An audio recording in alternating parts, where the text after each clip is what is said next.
Hello, welcome to another movie review from Movie Club Strikes Back. This week's pick from Nina was Bottle Shock, which is a story about how the California wineries competed against French wineries in tasting tests and came onto the world stage as quality winemakers.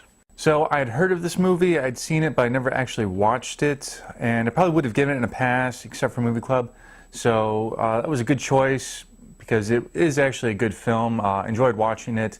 Some solid performances, particularly by Alan Rickman, but also by Chris Pine, Freddie Rodriguez, Bull Pullman. Everybody did a good job in this movie, and it was fun to watch.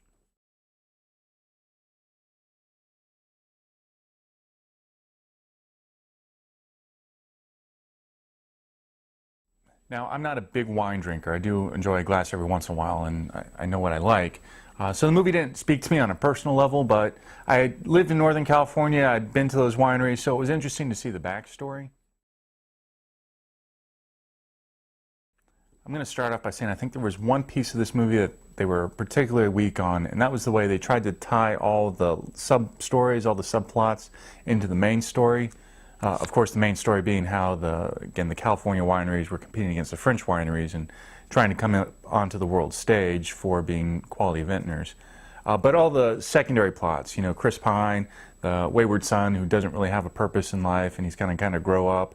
Freddie Rodriguez, who's the local worker who wants to branch out and become his own winemaker. Stuff like that, which they didn't really tie together thematically, so early in the movie you feel a little lost, not because there's too much going on, but just because it feels kind of disconnected. At least that's the way I interpreted it, the way it spoke to me. It just felt a little disjointed in the beginning, so you kind of had to pull your way through it towards the end where things start kind of coming to a boil. You get that climax. And it gets a little more entertaining, a little more engrossing at that point. There's some other minor things with this film, like Chris Pine's hair. It just looked ridiculous. I wanted to take some clippers and scalp him the entire time.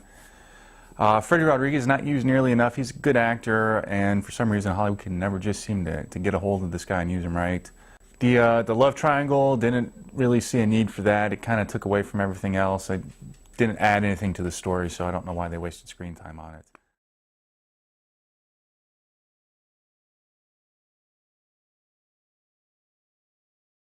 So while this movie was good, it was fun to watch, it just wasn't very memorable. There was nothing that jumps out at me as, this was kind of the key moment of the movie or something really to take away from it.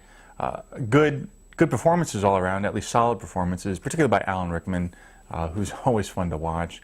And everybody else did a decent job, Chris Pine, Freddie Rodriguez. So there was nothing really wrong with the film. It just didn't quite catch fire.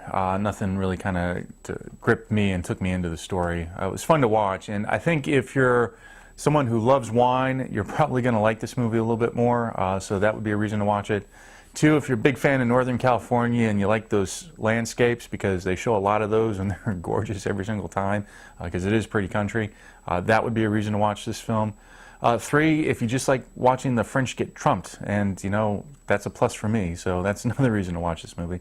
So there are some good reasons to watch this movie, even though it's not one of the greats, but it is entertaining.